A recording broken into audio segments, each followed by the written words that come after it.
1 Samuel, capítulo 11, versículo 1 em diante. Vamos ler, diz assim a palavra do Senhor. O amonita Naás avançou contra a cidade de Jabes de Gileade e a cercou. E os homens de Jabes lhe disseram: faça um tratado conosco e nos sujeitaremos a você. Contudo, Naás, o amonita, respondeu: só farei um tratado com vocês sob a condição de que eu arranque o olho direito de cada um de vocês e assim humilhe todo Israel. As autoridades de Jabes lhe disseram: dê-nos 7 dias para que possamos enviar mensageiros a todo Israel. Se ninguém vier nos socorrer, nós nos renderemos. Quando os mensageiros chegaram a Gibeá, cidade de Saul, e relataram essas coisas ao povo, todos choraram em alta voz. Naquele momento, Saul estava trazendo o gado do campo e perguntou: o que há com o povo? Por que estão chorando? Então lhe contaram o que os homens de Jabes tinham dito. Quando Saul ouviu isso, o Espírito de Deus apoderou-se dele e ele ficou furioso. Apanhou 2 bois, cortou-os em pedaços e por meio dos mensageiros enviou os pedaços a todo Israel, proclamando: isto é o que acontecerá aos bois de quem não seguir Saul e Samuel. Então o temor do Senhor caiu sobre o povo e eles vieram unânimes. Quando Saul os reuniu em Bezeque, havia 300.000 homens de Israel e 30.000 de Judá. E disseram aos mensageiros de Jabes: digam aos homens de Jabes de Gileade: amanhã, na hora mais quente do dia, haverá libertação para vocês. Quando relataram isso aos habitantes de Jabes, eles se alegraram. Então os homens de Jabes disseram aos amonitas: amanhã nós nos renderemos a vocês, e poderão fazer conosco o que quiserem. No dia seguinte, Saul dividiu seus soldados em 3 grupos. Entraram num acampamento amonita na alta madrugada e os mataram até a hora mais quente do dia. Aqueles que sobreviveram se dispersaram de tal modo que não ficaram 2 juntos. O título da mensagem de hoje é: valentes sem o olho direito. Valentes sem o olho direito. E essa manhã eu gostaria de falar aos guerreiros adormecidos. Gostaria de falar àqueles que por algum motivo deixaram a espada de lado, baixaram a guarda e pararam de lutar. Já não buscam a Deus intensamente como em outros tempos, as experiências com o Senhor não são recorrentes e se sentem tremendamente impotentes diante de alguns desafios que o dia a dia nos propõe. Eu creio que essa manhã o Espírito Santo de Deus vai renovar o teu coração, vai te fortalecer para lutar o bom combate e vencer em nome de Jesus.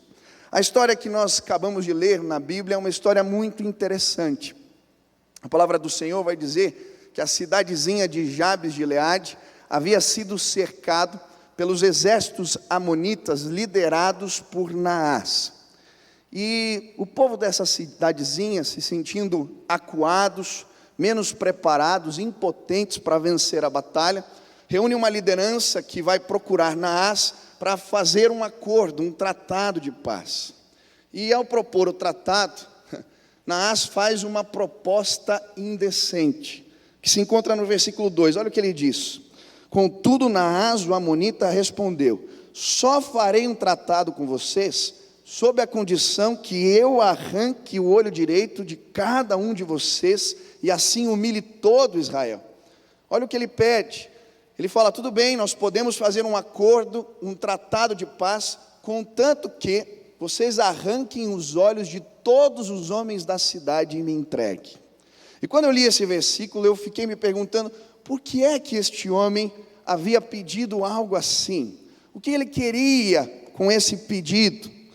E a Bíblia vai nos trazer uma primeira resposta no próprio versículo 2. A Bíblia vai dizer que Naás queria humilhar, envergonhar o povo de Deus. Mas eu creio que existia ainda outro motivo por detrás desse pedido. Nos tempos antigos, a maioria dos exércitos usavam armaduras que protegiam o olho esquerdo.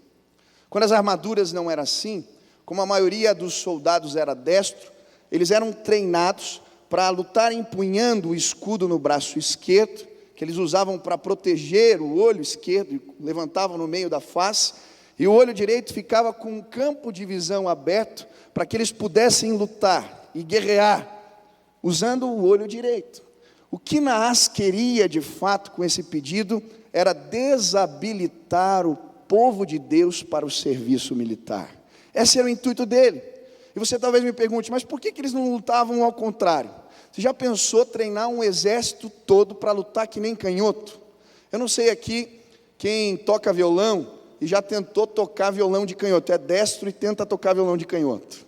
Eu tinha um amigo que ele tinha violão de canhoto, eu fui tentar dar uma dedilhada, é totalmente diferente, não dá. Imagine um exército todo lutando com a mão trocada, não ia dar certo. O que Naás queria era desabilitar, inabilizar o povo de Deus para a batalha. Eu creio que a figura de Naás aqui tipifica a figura do nosso inimigo. Não é à toa que o nome Naás significa serpente. O inimigo ainda hoje está tentando tocar os nossos olhos direitos. Ainda hoje, Satanás tenta nos paralisar, fazer o povo de Deus parar. E ele usa diversas estratégias, diversos meios, para que o povo de Deus não vença as batalhas da fé. Muitos de nós aqui paramos de lutar, porque o inimigo usou pecados recorrentes na nossa vida, que nos envergonharam, que nos desautorizaram, e com o tempo nós fomos ficando acuados, tímidos, paramos de lutar as batalhas da fé. Outros pararam, porque vieram a inversão de valores. Você se dedicou tanto a um sonho, a um trabalho, a um desejo de ascensão, e as coisas de Deus foram ficando em segundo plano. Outros pararam por causa da frustração. Queriam tanto algo, queriam tanto, buscaram com tanto afinco uma realização, mas não aconteceu. E as emoções agora te paralisam. Outros pararam de lutar porque se frustraram com pessoas, até mesmo dentro da igreja. A hora que você mais precisava, ninguém te ligou, ninguém foi te visitar, e você sente agora pequeno, incapaz de continuar lutando as batalhas da fé. Eu quero declarar em nome de Jesus que Satanás não vai mais tocar os nossos olhos direitos. Tudo aquilo que Deus tem para mim e para você, nós vamos realizar, porque Deus está preparando um levante santo neste lugar, de um povo de Deus que se prepara para a batalha e que vai vencer em nome de Jesus. Por isso essa manhã eu vim te convocar a vestir a armadura de Deus, a pegar a espada de novo, a levantar a guarda, porque o Senhor é contigo, meu irmão, em nome de Jesus. Eu queria olhar para algumas atitudes de Saul, que fizeram com que o povo de Israel vencesse a batalha e não permitiram que Naás tocasse os olhos direitos do povo de Deus. Quantos querem aprender essa noite com essa palavra, essa manhã, perdão? Já estou de noite aqui, está escuro, né? Amém. Queria estudar algumas atitudes de Saul que o levaram a vencer nessa batalha. Primeira atitude se encontra no versículo 6. A Bíblia diz assim: quando Saul ouviu isso, o Espírito de Deus apoderou-se dele e ele ficou furioso. A primeira atitude de Saul foi indignar-se. Indignar-se. E é interessante porque a Bíblia diz que ele está trazendo o gado do campo, e quando ele chega na cidade, ele vê as pessoas na rua chorando. Ele pergunta: o que está acontecendo? E quando eles contam o que estava vendo, a Bíblia diz que o Espírito Santo de Deus se apossa de Saul, e ele fica furioso, ele fica indignado, ele fica bravo. E eu lendo esse texto, fiquei me perguntando: existe sim uma ira que vem da parte de Deus, um furor, uma indignação que é santa.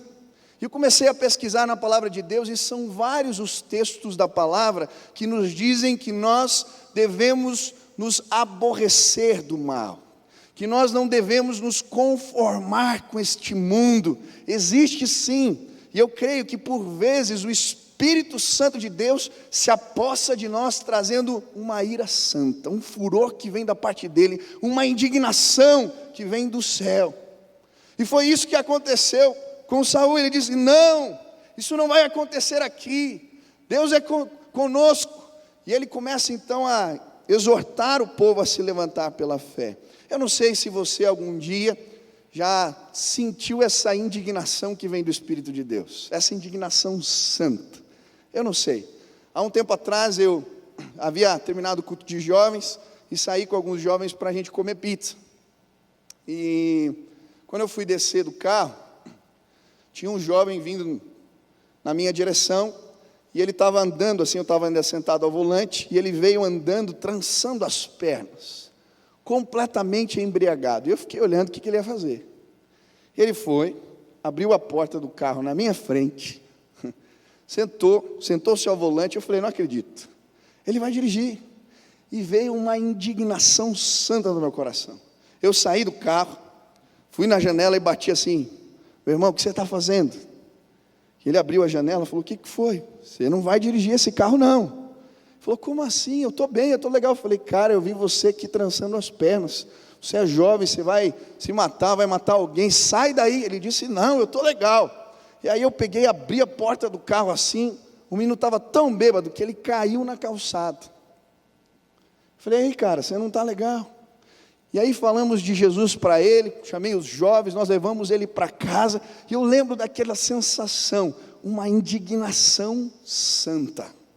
Eu lembro de outra situação que aconteceu aqui na igreja, terminando um culto de jovens, eu estava atendendo as pessoas e veio um rapaz com algumas dúvidas da Bíblia, muito estranhas. E eu falei para ele: olha, vai lá na minha sala que eu quero orar com você. E quando nós começamos a orar por aquele jovem, ele ficou possesso. E fomos fazendo um trabalho de libertação. Depois ele tinha ingerido coisas no terreiro, nós fomos ao banheiro, oramos com ele passou mal. E já eram quase 3 horas da manhã, e eu estava muito cansado. E depois de orar com aquele menino, ele parecia bem, parecia liberto. Eu dei um abraço nele, me despedi para ir embora. E quando eu estava saindo pela porta do banheiro, aquele jovem senta na pia assim, e com um sorriso sarcástico, ele diz para mim: você já cansou? E na hora, eu lembro que eu fechei os olhos e eu orei rapidinho e falei: Deus, o Senhor sabe, eu estou cansado, são 3 horas da manhã. E quando eu terminei, falei: Deus, faz alguma coisa. E quando eu terminei essa oração, o Espírito Santo de Deus veio naquele lugar. Eu senti uma ira santa, um furor santo. Eu lembro que o menino estava na minha frente, eu agarrei ele pelas orelhas assim, ó, pá, grudei. Falei: Senhor Jesus, abre agora os ouvidos desse jovem para ele ouvir as miríades e miríades de anjos que estão entrando nesse lugar. Eu nunca vou me esquecer daquela sensação. Parece que os anjos do Senhor começaram a entrar naquele lugar. E aquele jovem no mesmo instante caiu com a boca no chão e ele não conseguia levantar. E quando nós oramos e clamamos: Deus, traz a tua vitória, aquele menino levantou com o rosto transformado, liberto pelo poder de Jesus Cristo. Aleluia! Deus é bom. Existe um furor, uma indignação que vem da parte de Deus. E eu não sei você, eu muitas vezes lendo o jornal, vendo o que está acontecendo no meu país, vem uma indignação santa toma conta do meu coração. Ao ver notícias da corrupção do nosso país, ladrões que aparecem posando na mídia como heróis. Eu tinha o canal Justiça lá em casa, eu ficava assistindo os debates. E quando foi o debate do mensalão, eu nunca me esqueço que no final, o presidente do Supremo Tribunal de Justiça do nosso país disse: alerta povo brasileiro, o que está acontecendo aqui não é normal. Existem projetos de lei no nosso tempo que são afrontas diretas ao que a palavra de Deus nos ensina, aos valores de fé que nós cremos, e Deus não abençoa pecado. E quando eu vejo as notícias, quando eu leio o jornal, muitas vezes uma indignação, um furor que é santo toma conta do meu coração. E sabe o que é pior? Essa corrupção que nós vemos todos os dias e que nos indigna, ela surge e nasce primeiro nos nossos corações. Nós torcemos tantas vezes a verdade, nós tantas vezes toleramos valores e coisas na nossa vida, pecados, que nós sabemos que não tem de forma alguma aprovação, a bênção de Deus. Nós somos corruptos. E sabe qual é a minha oração essa manhã? Que o Espírito Santo de Deus se aposse de você, e que uma indignação santa contra o seu pecado possa tomar conta do seu coração hoje, em nome de Jesus. Meu desejo é que você saia daqui e diga: chega, acabou, isso não vai ser mais desse jeito, eu não aceito, eu não tolero isso na minha vida. Eu quero falar para casais que aqui estão, vivendo em contenda, em briga constante, há desrespeito um para com o outro, o inimigo tem feito a festa em casa. Eu quero te desafiar a chegar hoje em casa, a se ajoelharem os dois na sala de casa, a consagrarem o casamento a Deus e falar: acabou, eu não aceito mais isso, aqui não, essa casa, o nosso casamento é consagrado a Jesus Cristo. Eu quero desafiar você, jovem, que está no vício da pornografia, ou está lutando contra pecados que não saem da tua história. Eu quero te desafiar, meu irmão, a pegar o computador em casa, a se ajoelhar na frente dele, consagrar ele como instrumento de trabalho e dizer: chega, acabou, eu não aceito mais isso, eu sou um servo de Deus. Eu não sei quais são os teus pecados, eu não sei quais são os valores distorcidos na sua vida, eu não sei aquilo que tem te tentado e te feito cair, mas hoje, em nome de Jesus, peça ao Pai: Senhor, derrama do teu Espírito, e que um furor, uma indignação santa contra o meu pecado possa tomar conta do meu coração, em nome de Jesus. Quantos querem isso? Levantem as mãos aqui. Aleluia, aleluia. Essa foi a primeira atitude, ele se indignou. Mas a Bíblia vai nos dizer que Saul toma ainda outras atitudes, e a segunda é que ele convoca o povo. E no versículo 7 a Bíblia vai dizer que ele, nesse ímpeto, nessa indignação, ele toma o boi que está na frente dele, parte o boi em pedaços, e manda esses pedaços para as tribos de Israel, convocando o povo de Deus para a batalha. Ele diz: é isso que vai acontecer com os rebanhos daqueles que não se apresentarem para a batalha hoje. A Bíblia diz que um temor de Deus cai sobre o povo de Israel, e 330 mil homens se apresentam para a batalha, aceitam a convocação. E é interessante que ele estava mexendo no bolso do povo. Naquela época, as riquezas de um homem muitas vezes eram medidas pelos seus rebanhos. Ele estava falando: olha, quem não se aparecer para a batalha vai receber uma multa pesada. E 330 mil homens se apresentam diante da convocação de Saul. Eu creio que a palavra de hoje, sem dúvida, é uma convocação santa. Eu vim aqui na autoridade do nome de Jesus para desafiar ao povo de Deus que aqui está para se levantar e guerrear em nome de Jesus. Eu creio que por vezes nós ficamos acomodados, quietos, parados, mas eu vou pedir hoje que Deus tire, se preciso for, o teu sono, para que você se apresente e lute e faça a diferença nesse tempo, sendo usado pelo poder de Deus. São tantas as necessidades, tantas. Nós precisamos de irmãos aqui que se disponham a discipular pessoas. Tem tanta gente aqui que há tempo frequenta a igreja e nunca teve o privilégio de levar um irmão até as águas do batismo. Eu quero te desafiar hoje, em nome de Jesus, a se disponibilizar, a se levantar, a dizer: eu estou aqui, Senhor, pode me usar. Eu quero desafiar os irmãos que aqui estão a abrirem as suas casas. O nosso pastor tem nos desafiado a alcançarmos o número de 1000 células. Quando ele falou isso a primeira vez, eu falei: o pai está doido, é muita célula, como é que a gente vai fazer isso? Mas aí eu fui e falei: eu vou fazer a minha parte. Abri a minha célula, comecei, e nesse último ano a minha célula já multiplicou 5 vezes, graças a Deus. É possível. Existe gente aqui preparada, talvez você tenha medo, mas se levante, se disponha. Esse é um chamado ao povo de Deus: se levantem, se apresentem. Existem tantos trabalhos sociais aqui na igreja. Esses dias eu fui com os meninos que fazem trabalho nos presídios, todos os sábados, fui pregar no presídio. Coisa linda.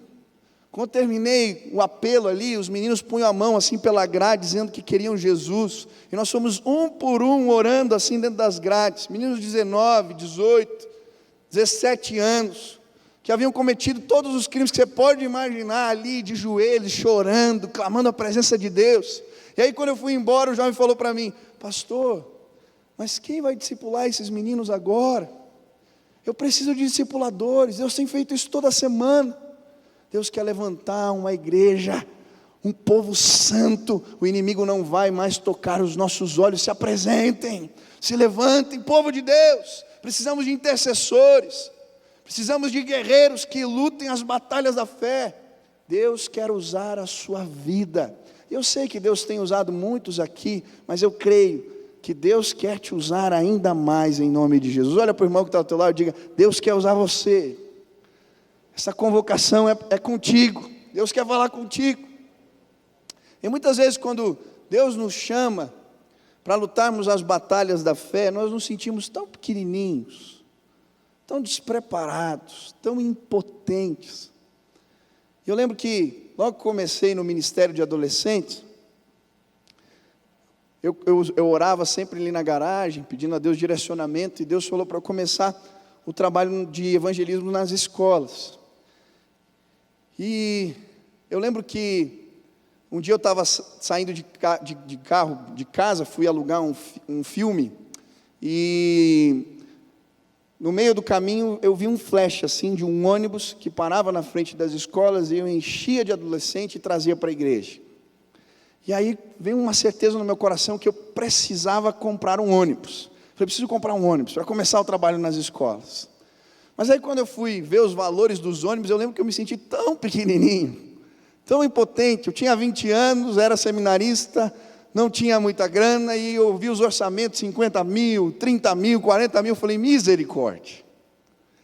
E aí eu falei: Deus, eu vou orar, o Senhor está incomodando o meu coração. Tinha uma amiga minha que tinha uma foto velha de um ônibus. Eu peguei e coloquei essa foto na prateleira ali do meu quarto.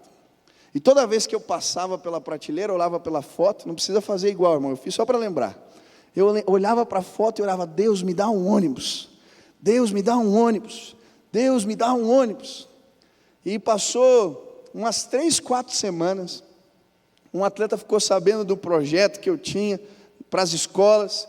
E ele resolveu dar uma grana para eu comprar o ônibus.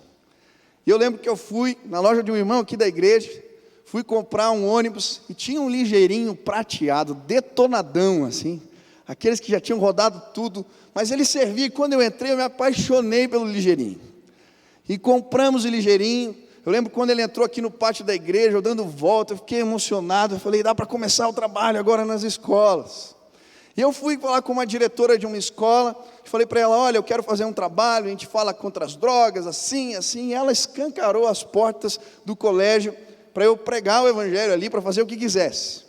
E eu fui no primeiro dia, junto com um amigo, e ele levou alguns papéis, e nós fizemos algumas dobraduras assim, e íamos falando para os adolescentes sobre as drogas e tal, e foi um desastre, foi terrível.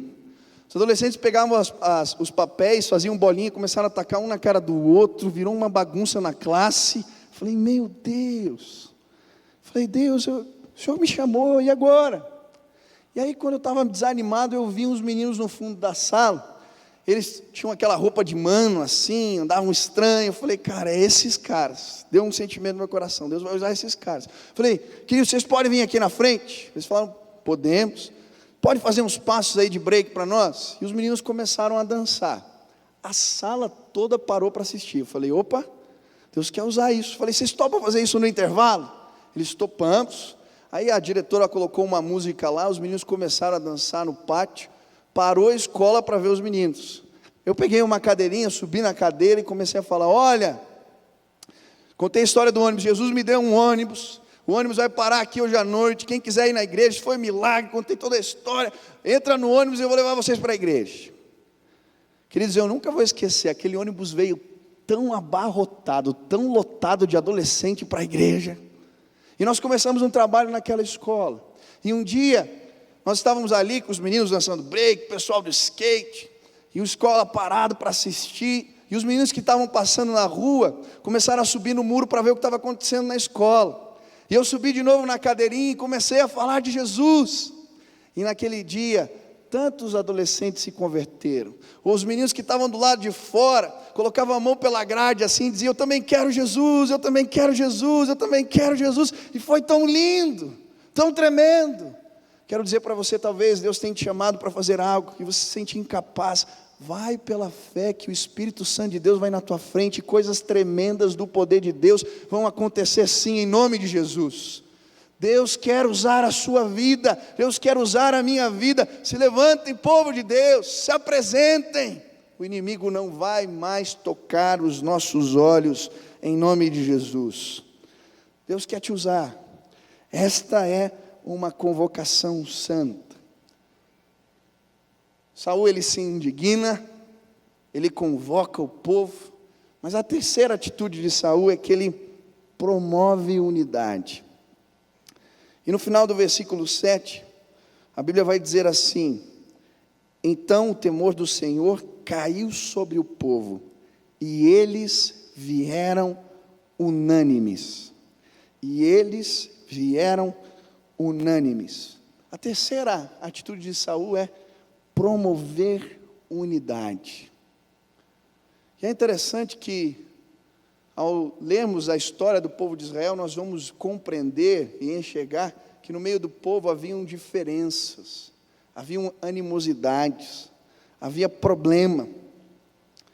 E essa história havia acontecido aqui após uma guerra civil, que havia acontecido no meio da casa de Israel. Em Juízes, capítulo 19, a Bíblia vai nos contar uma história de um levita, que havia tomado a sua concubina, e ele estava viajando para Jerusalém. E no meio da viagem, ele para na cidadezinha de Gibeá para descansar na praça. E era noite, que eles estão ali parados, e um senhor já de idade passa por aquele casal e diz para eles: olha, venham passar a noite aqui em casa, não durmam na rua. E aquele casal acompanha aquele senhor para passar a noite na casa daquele homem. E quando está na alta madrugada, a Bíblia diz que um grupo de vadios cerca a casa, arranca aquela mulher, a concubina, a esposa daquele levita, a leva embora e estupram aquela mulher a noite toda. Quando chega pela manhã, aquele homem vai sair de casa e ele encontra a mulher na soleira da porta. Ele tenta despertar, mas ela está já sem vida. Aquele homem pega a mulher, leva para Jerusalém e corta aquela mulher em 12 pedaços. Ele está indignado. Ele manda cada um dos pedaços para uma das tribos de Israel. E a Bíblia diz que uma comoção nacional acontece. O povo se apresenta, vem todo. 400 mil homens se levantam para guerrear. E eles vão contra os benjamitas, onde ficava a cidadezinha de Gibeá. E eles pedem para que os líderes daquela cidade entreguem os homens que haviam feito isso. O povo dos benjamitas, eles tinham um exército poderoso. A Bíblia diz que existiam homens no meio dos benjamitas que eram canhotos e que eram capazes de usar a funda e acertar um cabelo a metros de distância. Eles dizem: nós não vamos entregar. E há então ali uma guerra civil. Morre um monte de gente. A única cidadezinha, o único povo que não se apresentou para a batalha foi o povo dessa cidade, de Jabes de Gileade. E agora a história se inverteu. Eles estão cercados pelos exércitos amonitas e eles estão precisando da ajuda do restante do povo. E você pode imaginar as pessoas dizendo: eu não vou lá. Na hora que a gente precisou, eles não fizeram nada. Por quê? Por que nós vamos lá? E eu acho interessante que Deus usa Saul aqui para promover unidade no meio do povo. Existem objetivos maiores do que as nossas diferenças. Existem objetivos maiores do que as nossas animosidades. E através disso Deus levanta um exército que vai lá e traz vitória para a casa de Israel. Eu creio que o Espírito Santo de Deus também quer promover no nosso meio unidade. Nós temos posicionamentos diferentes, pensamentos diferentes, ideias, opiniões diferentes. Um gosta de uma música, outro gosta de outro. Um acha que o culto tem que ser de um jeito, outro acha que o culto tem que ser de outro jeito. E por vezes a gente tem uns arranhamentos, uns estranhamentos, mesmo dentro da igreja. Onde tem pessoa, acontece esse tipo de coisa. Mas eu quero dizer, nós temos uma causa, um alvo maior, que está centrado na pessoa de Jesus Cristo. Meu irmão, para de perder tempo, brigando por aquilo que não vale nada, para com as duas mãos brigar por aquilo que vale a pena. Eu dou graças a Deus porque lá em casa, os meus pais sempre preservaram eu e minha irmã. E eu quero dizer isso para os irmãos que aqui estão. Façam seus filhos amarem a igreja de Jesus. Preservem a igreja do Senhor. Eu lembro que tinha algumas situações delicadas na igreja, e às vezes a gente ficava sabendo e ia conversar e perguntar, pai, mãe, o que aconteceu e tal, e o pai dizia assim, isso não edifica. E mudava de assunto. E a gente tentava de novo, eu já falei, isso não edifica. E eu cresci amando as pessoas na igreja, porque de verdade eu não sabia se elas tinham feito, o que tinha acontecido, e louvado seja Deus por isso. E tem tanto pai aqui sem sabedoria, que o assunto do almoço é falar mal dos outros, é promover discórdia, é falar mal dos líderes. Teu filho vai se revoltar contra a igreja, meu irmão. Eu já vi isso acontecer tantas vezes. Em nome de Jesus, promove unidade, abençoa, luta pelo que vale a pena. E quando há unidade no corpo de Cristo, há vitória. Deus vem, Deus traz salvação, é tremendo. Eu estava num congresso algumas semanas atrás, de jovens pastores, que lideram uma das maiores igrejas do mundo afora, e eles contando do mover de unidade que está acontecendo. Um jovem pastor falando de um culto que eles realizam com 15 mil jovens na Alemanha, todos os anos. As igrejas se reúnem, ele mostrando ali as fotos, os vídeos, do que Deus está fazendo, dos milagres que estão acontecendo. Um outro pastor do Egito, falando que eles não podiam pregar o evangelho com a liberdade que nós temos, então eles começaram a orar juntos. E Deus começou a visitar as pessoas em casa, elas começaram a ter sonhos com Jesus, se converterem sozinhos, visões, coisas lindas. O pastor da igreja de Goiânia mostrando um culto com 60 mil pessoas no estádio, ele falando, olha, o jogo do Brasil tinha 45 mil, no culto nós tínhamos 60 mil pessoas, a igreja se uniu para 12 horas orar pela cidade, coisa linda. Meu irmão, você quer ter experiências do poder de Deus? Você quer participar de um levante do povo do Senhor? A Bíblia diz que as portas do inferno não prevalecerão contra a igreja de Cristo Jesus. Mas a casa dividida não prospera. Usa a tua boca para abençoar. Reconhece, honra aqueles que têm cuidado de você. Você vai ser abençoado em nome de Jesus. Quarta e última lição. A Bíblia vai nos dizer também que Saul, ele profetiza. Eles estão nesse embate. Ele convoca o povo para a batalha. E no versículo 9 ele diz assim, disseram aos mensageiros de Jabes, digam aos homens de Jabes de Gileade, amanhã, na hora mais quente do dia, haverá libertação para vocês.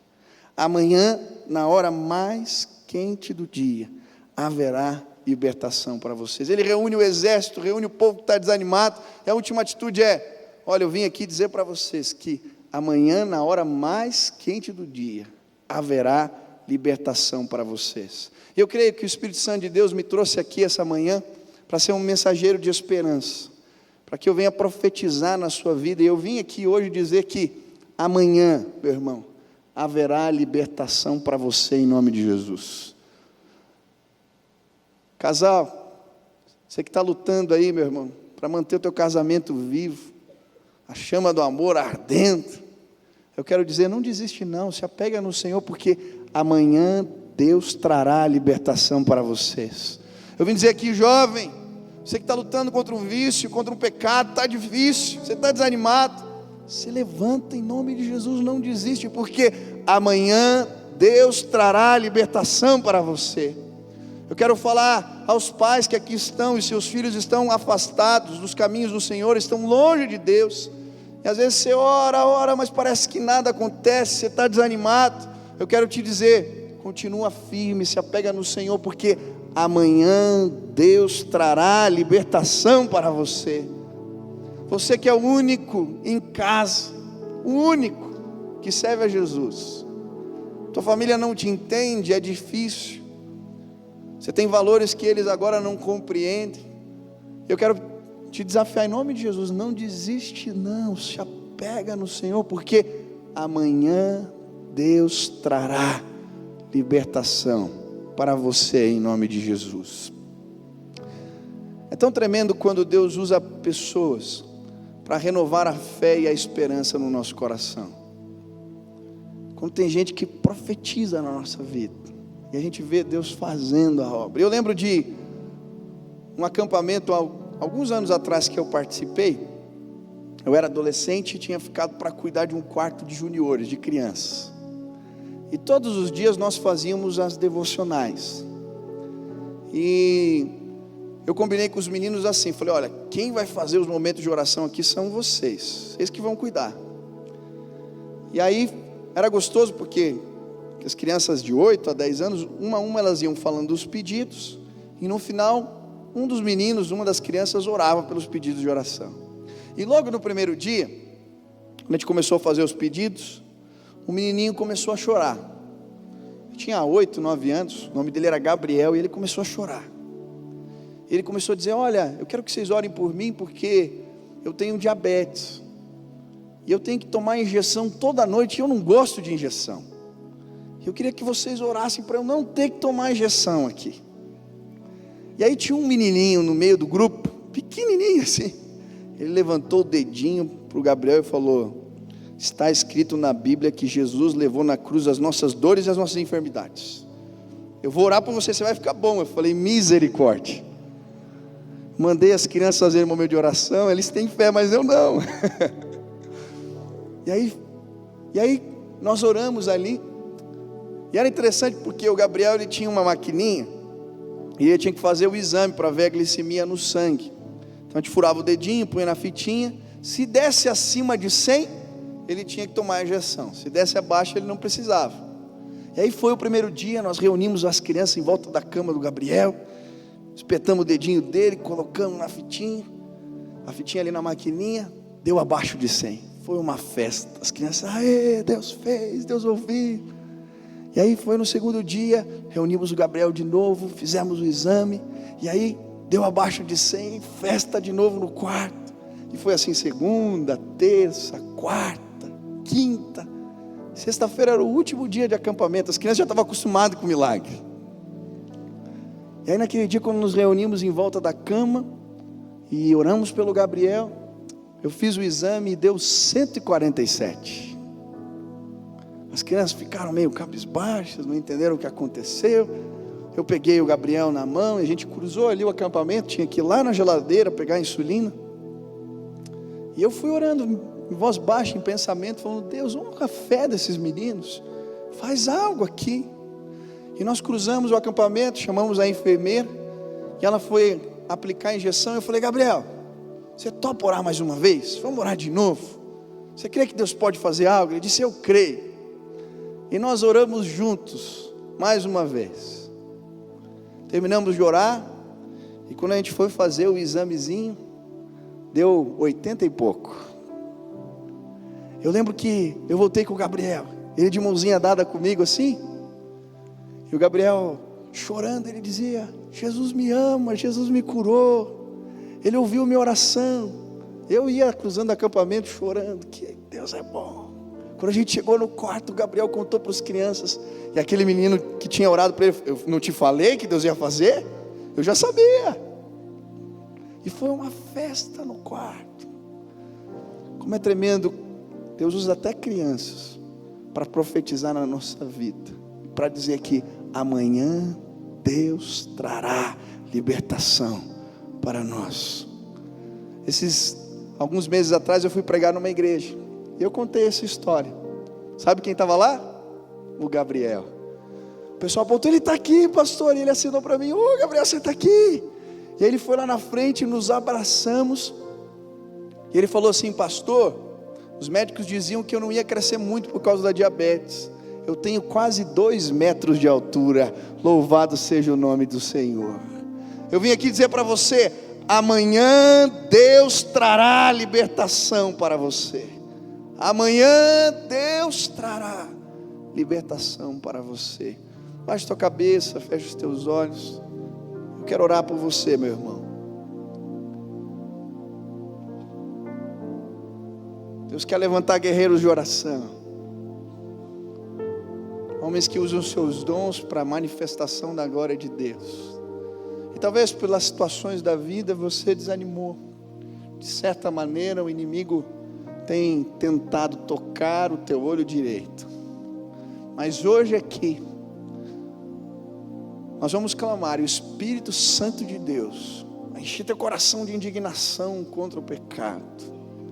Ele vai te renovar, e Ele vai trazer esperança nova, porque Deus está trabalhando, e eu creio, amanhã Deus vai trazer libertação para cada um de nós. Se o Espírito Santo de Deus falou contigo de alguma maneira hoje, e você quer reconhecer isso, e pedir: Deus, frutifica essa palavra na minha vida, eu quero, Deus. Fica de pé no teu lugar, eu quero orar por você agora. Eu não vou pedir para você vir à frente, só fica de pé no seu lugar. Eu quero orar por você agora, pedindo: Deus, visita, renova, traz esperança, traz vigor, que vem da tua presença maravilhosa. Se Deus falou contigo, fica de pé em nome de Jesus. Aleluia. Quero orar por você agora. Pai querido, estamos aqui de pé nesse lugar, porque cremos que o Senhor Jesus, Ele morreu, mas ao terceiro dia ressuscitou dentre os mortos. E nós cremos, Deus, que Tu és poderoso para renovar a nossa fé, para renovar a nossa esperança. E Deus, eu não sei quais são as lutas que os meus irmãos têm passado, talvez lutas em casa, no trabalho, talvez lutas interiores, situações que eles não sabem resolver, e por isso, Deus, ficaram parados, desanimados para lutar as batalhas da fé. Mas eu quero pedir hoje que o renovo do Teu Espírito, Deus, venha sobre a vida dos meus irmãos e sobre a minha vida, e que um desejo de buscar mais a Deus, de orar, de ter experiências novas com o Senhor, de servir ao Senhor, tome conta dos nossos corações, e que coisas tremendas do Senhor aconteçam aqui no nosso meio. Quero te pedir, Deus, abençoa aqueles que começarem grupos de oração no trabalho, Deus, começarem grupos de oração na faculdade, aqueles que vão abrir suas casas, Deus, para receber pessoas e pregar o Evangelho ali. Abençoa, Deus, que esses grupos cresçam, Deus, em nome de Jesus, que hajam conversões ali, Deus. Abençoa o Teu povo, Pai, restaura o ânimo, Deus, restaura a fé, que eles possam experimentar o milagre e a visitação de Deus nas suas casas. Faz assim, Senhor. Essa é a nossa oração, em nome de Jesus. Amém, amém. Você que já tem Jesus no coração, fica de pé ainda e continua orando agora, pedindo: Deus, visita. Eu quero fazer mais um convite aqui. Você que veio hoje e ainda não conhece a Jesus Cristo como seu único e suficiente Salvador. A Bíblia diz em Eclesiastes que aqueles que tentam levar a vida sem Deus são como aqueles que correm atrás do vento, sentem um vazio tremendo no coração. E talvez você está se sentindo assim, correndo atrás do vento. Eu lembro há um tempo atrás que eu vi um homem trabalhando na praça, e ele fazia bolhas de sabão gigantes. E eu fiquei olhando as crianças, elas vinham correndo, e quando elas encostavam na bolha de sabão, ela estourava. E aí ele fazia outra ainda maior, e aí eles corriam, eles encostavam, a bolha estourava. E eu creio que quando nós não temos Deus na nossa vida, a gente é como essas crianças, correndo atrás da bolha de sabão. Nós nos iludimos, e aí você corre para ganhar muito dinheiro, e quando você encosta é só uma bolha de sabão, estoura, é vazio. E você acha que se eu tiver aquela realização, aquele sucesso, aquilo acontecer, e aí você corre, e quando você vê, é bolha de sabão. Hoje eu quero, em nome de Jesus, te convidar a encontrar sentido na vida, na pessoa de Jesus. Chega de ficar frustrado, chega de viver correndo atrás do vento, chega de correr atrás de bolha de sabão. Deus tem mais, meu irmão, e você vai se sentir completo e pleno quando Jesus fizer parte da sua história. Foi assim comigo. Quando eu ouvi a voz de Deus falando comigo, eu entendi que Jesus estava vivo e que Ele tinha escrito os propósitos, os planos dele para mim. Eu falei, eu quero viver para isso. E a minha vida foi transformada pelo poder de Deus. Se hoje o Espírito Santo de Deus falou com você, e você quer conhecer a Jesus Cristo, quer ouvir a voz de Deus, quer ser guiado pelo Espírito Santo, não ficar mais apenas correndo atrás de bolhas de sabão, você quer ter um encontro com o Senhor, aonde você está, eu queria orar por você e pedir que Jesus entrasse no teu coração. E eu creio, vai acontecer um milagre aqui hoje. Você vai nascer de novo pelo poder de Deus. Tem alguém aqui que gostaria? Levante sua mão bem alto. Você quer encontrar Jesus? Deus te abençoe, querido. Mais alguém? Levanta a mão bem alta onde você está. Deus te abençoe, querido. Mais alguém? Deus te abençoe lá atrás. Deus te abençoe, querido. Deus te abençoe, Deus te abençoe, Deus te abençoe. Mais alguém que entregar a vida a Jesus Cristo hoje? Deus te abençoe, Deus te abençoe, Deus te abençoe, querido. Deus te abençoe, Deus te abençoe lá no canto. Deus te abençoe, querido. Deus te abençoe, querido. Deus te abençoe lá atrás, na galeria. Deus te abençoe, Deus te abençoe, querido. Deus te abençoe, meu irmão. Mais alguém quer entregar a vida a Jesus? Deus te abençoe, querido. Deus te abençoe. Mais alguém quer entregar a vida a Jesus Cristo hoje? Chega de correr atrás de bolha de sabão. Você quer o ideal, o propósito de Deus. Se Deus está falando contigo, levanta tua mão aí bem alto, quero orar por você. Deus te abençoe, querido. Mais alguém lá no fundo? Deus te abençoe, querido. Mais alguém? Deus te abençoe lá atrás, querido. Mais alguém quer entregar a vida a Jesus? Deus te abençoe lá no fundo. Deus te abençoe lá no fundo, meu irmão. Mais alguém quer entregar a vida a Jesus hoje? Levanta a mão bem alto, quero orar por você. Deus te abençoe aqui no meio, meu irmão. Deus te abençoe, jovem, lá atrás. Mais alguém? Deus te abençoe aqui no canto. Mais alguém que entregar a vida a Jesus hoje? Deus te abençoe lá no fundo. Os dois jovens lá no fundo. Deus abençoe. Lá atrás, querido, Deus te abençoe. Lá atrás, minha irmã, Deus te abençoe. Aqui no meio, Deus te abençoe, querido. Glória a Deus. Mais alguém quer entregar a vida a Jesus hoje? Levanta sua mão bem alto. Deus te abençoe, querido. Mais alguém? Deus te abençoe lá no fundo. Mais alguém quer entregar a vida a Jesus hoje? Louvado seja o nome do Senhor. Eu queria orar por você agora. Feche os teus olhos rapidinho. Aleluia. Você que é crente, celebra agora. Deus vai promover salvação aqui. Feche os teus olhos e repita assim comigo: Senhor Jesus, eu hoje entrego a minha vida nas tuas mãos. Senhor Jesus, eu entendo que sou pecador, mas hoje eu me arrependo. E eu declaro que toda a minha vida pertence a Jesus Cristo. Senhor, que teu amor, que a tua graça, que o teu Espírito me acompanhe todos os dias da minha vida, e que os teus propósitos se concretizem na minha história, em nome de Jesus, amém, amém. Pai querido, eu quero colocar a vida desses irmãos que fizeram essa oração de entrega agora. Cumpre aquilo que está na tua palavra. Sela esses meus irmãos com o teu Santo Espírito, e que a vida deles não seja mais a mesma, Pai. Que eles possam sair daqui acompanhados pela presença maravilhosa de Deus. Faz assim, Pai, nos abençoa. É no nome de Jesus que nós oramos. Amém, amém.